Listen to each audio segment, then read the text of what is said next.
¿Qué tal? Mi nombre es Víctor Carranza. Y el mío, Anthony Chicol. Conformamos el grupo X0172 del curso de Electrónica 1 y esta es nuestra primera simulación. Tenemos, como se muestra en pantalla, abierta la ventana de Multisim donde estamos realizando la simulación. Si se puede observar acá, una fuente de voltaje alterna de 120 voltios eficaces con una frecuencia de 60 Hz conectada a un transformador de relación de 10 a 1 con derivación central.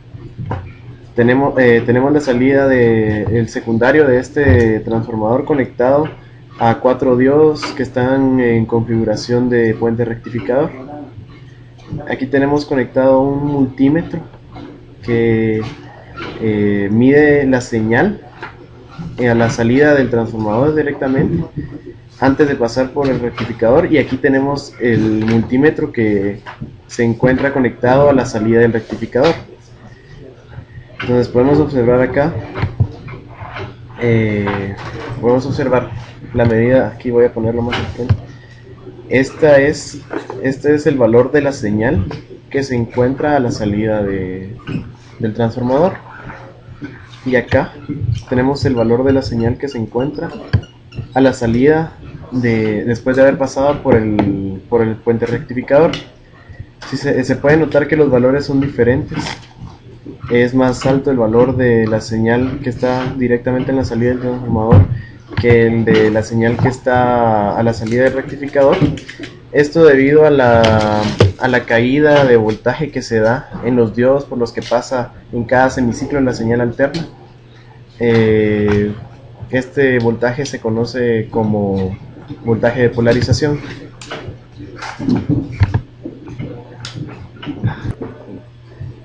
Ahora se puede observar aquí que conectamos, por el momento solo vamos a fijar la atención en este capacitor. Conectamos un capacitor de 1 microfaradio a la salida del puente de diodos, y ahí es donde estamos midiendo, en paralelo a este capacitor es donde estamos midiendo ahora. Aquí está es donde estamos midiendo la señal de salida.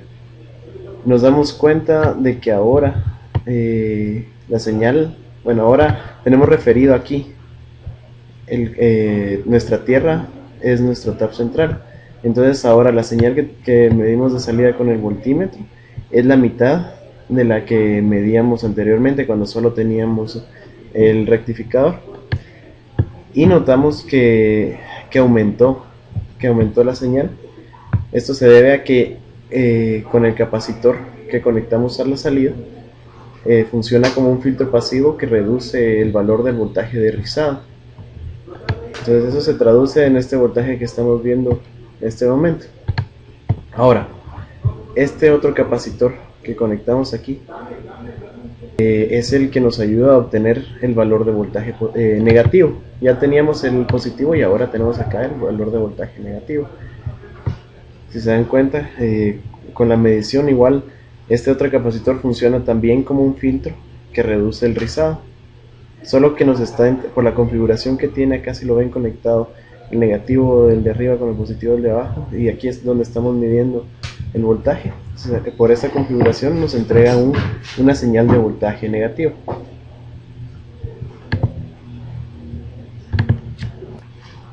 Ahora hemos reemplazado el capacitor de 1 microfaradio por un capacitor de 4700. Podemos notar que en ambos capacitores ha habido un cambio pequeño de voltaje. Esto se debe a que a mayor capacitancia hay un menor voltaje de rizado, y esto se puede ver en las lecturas de los multímetros.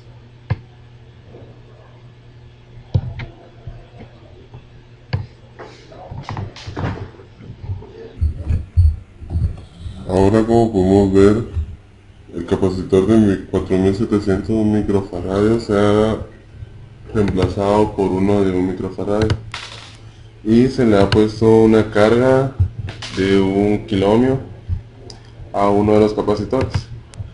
Como podemos observar en las lecturas de los multímetros, la caída de tensión en la resistencia y por ende en los capacitores ha bajado, Y en el capacitor que no tiene conectada en paralelo una carga, el voltaje se ha mantenido. Esto es por que el resistor ha disipado parte de la corriente en calor. Entonces a esto se debe el cambio de voltaje que existe entre los dos capacitores.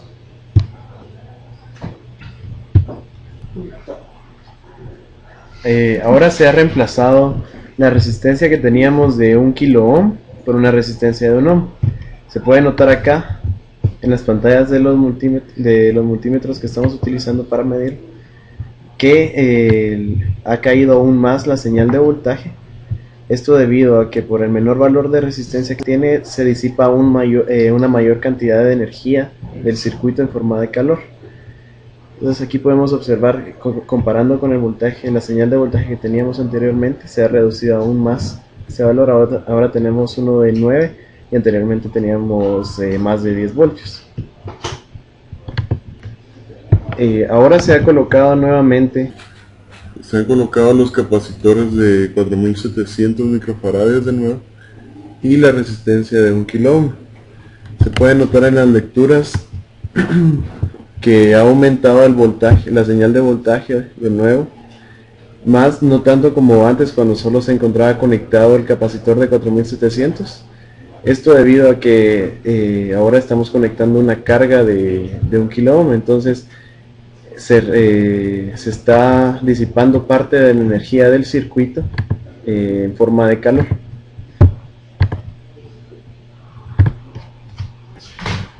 Ahora hemos reemplazado la resistencia de 1K por una de 1 ohmio, y como nos podemos dar cuenta en las lecturas de los multímetros, podemos observar que la caída de tensión ha bajado o ha disminuido. Eso se debe a que como hay una mayor corriente, hay una mayor potencia que se disipa por medio de calor, y esto lo podemos observar en las lecturas de los multímetros. You're in the right place. We encourage you to watch this 5-minute video to learn the basics of using the editor, including how to navigate the timeline, make some basic edits, and add special effects. The preview window is where you see the video during playback. The playback controls are located under the preview window. In fact, the video you're watching in the preview window is a sample project playing directly from the timeline you see below. After you watch this video, we hope you take some time to practice what you've learned using the content on the timeline. So let's start with the timeline. This is where you assemble and edit your videos. At the top of the timeline, tick marks represent time in terms of minutes and seconds. When building a video, you'll work in a horizontal manner, beginning from the left and moving sequentially through time towards the right. To make precise cuts and selection, use the zoom slider to magnify the view of the timeline. And when adding elements to your video, such as a call-out or audio clips, these are placed on different tracks. Tracks are created automatically, when you need them, when elements are added to the timeline. So depending on your video, you may be working with several tracks at one time. To change the position of an element on the timeline, just drag it. To change the length of an element, drag the edges in either direction. An important part of the timeline is the playhead. The playhead moves the timeline and indicates the current frame displayed in the preview window. To view your video, click play in the preview window. Notice how the video and the timeline's playhead stay in sync? Click anywhere on the timeline and the playhead moves to that point. The green section of the playhead is called the in point. Click and drag the in point to make the beginning of a selection. The red section of the playhead is called the out point. Just click and drag the out point to make the end of a selection. To bring the sections of the playhead back together, double-click the gray playhead. To split a video clip, position the playhead at the desired location and click the split button. And if you want to remove a portion of your video, make a selection with the in and out points, then click the cut button. If you make a mistake while editing, click the undo button. Next, we'll look at the clip bin and the library. The clip bin holds recordings, audio files, images, and title slides being used in the project you're currently working on. Then there's the library. It stores video clips, intros, callouts, title slides, and other elements that you want to use from project to project. The library is also pre-populated with professional animations, music, sound effects, and other content you can use in your video for free. To add your own clips or video sequences to the library, make a selection on the timeline, right-click, and choose Add to Library. To include clips and other elements in your video, drag them from the clip bin or library and drop them onto the timeline. The tabs located above the timeline are task pages used for adding and editing special effects. You can add callouts to emphasize a key point.